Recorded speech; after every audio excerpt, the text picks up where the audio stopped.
ஆத்ம வணக்கம். ஒரு அற்புதமான ஒரு உரை விளக்க நூலை தான் நான் இன்னைக்கு உங்களுக்கு அறிமுகப்படுத்த போறேன். சில நூல்கள் எழுதுவது பாக்கியம்.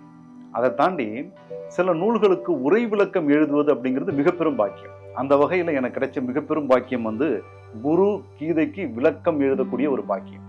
ஒரு 189 ஸ்லோகங்கள் இருக்குதுல, அதற்கான ஒரு விளக்கம். யாரை பத்தின விளக்கம்? குரு கீதை, குருவை பத்தின விளக்கம்.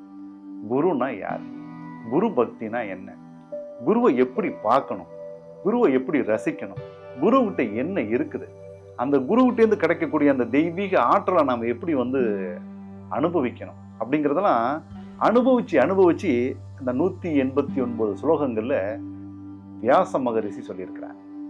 வியாச மகரிஷி தன்னுடைய குருவிடமிருந்து ஞானம் பெற்றவர்.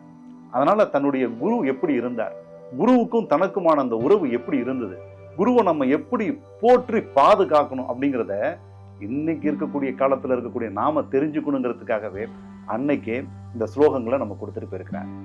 இன்னைக்கு நாம நிறைய வகுப்புகள் படிக்கிறோம், நிறைய குருமார்களை தேடி பயணம் பண்றோம்.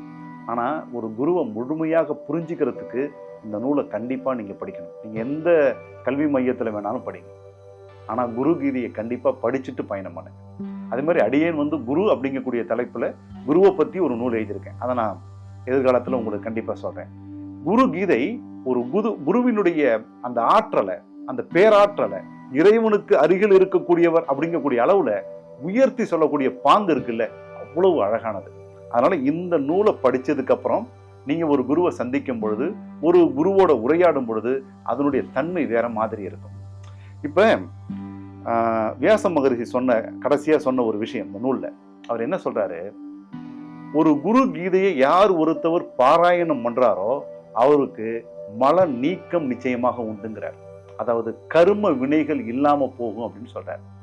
அப்ப பாராயணம் பண்றதுல இவ்வளவு விஷயம் இருக்குன்னா, குருவோட அமர்ந்து அவருடைய உபதேசத்தை கேட்டா இவ்வளவு பெரிய பாக்கியம். ரொம்ப அழகா சொல்றாரு. குருவுக்கு பக்கத்துல இருந்து குருவினுடைய உபதேசத்தை நீ கேட்டுக்கிட்டே இருந்தீன்னா, இந்த குரு கீதையை நீ படிச்சினா என்ன ஆற்றல் கிடைக்குமோ அது கிடைக்கும்ங்கிறார். அதாவது குருவுக்கு பக்கத்துல உட்கார்ந்து உபதேசத்தை கேட்டா என்ன ஆற்றல் கிடைக்குமோ, குரு கீதையை நீ படிச்சினா அந்த ஆற்றல் கிடைக்கும்னு உங்ககிட்ட சொல்றாரு. அப்ப இந்த நூலை நீங்க பாராயணம் செய்யும் பொழுது உங்களுடைய கர்ம வினைகள் மட்டுப்படுத்தப்பட்டு அது அழிக்கப்பட்டு உங்களுடைய ஆன்மீக இலக்கான முக்தியை நோக்கி உங்களால பயணம் செய்ய முடியுங்கிறது வியாச மகரிஷி உங்களுக்கு சொல்றாரு. படிக்கலாமா? பாராயணம் பண்ணலாமா? குரு மகரிஷியினுடைய ஆசீர்வாதம்.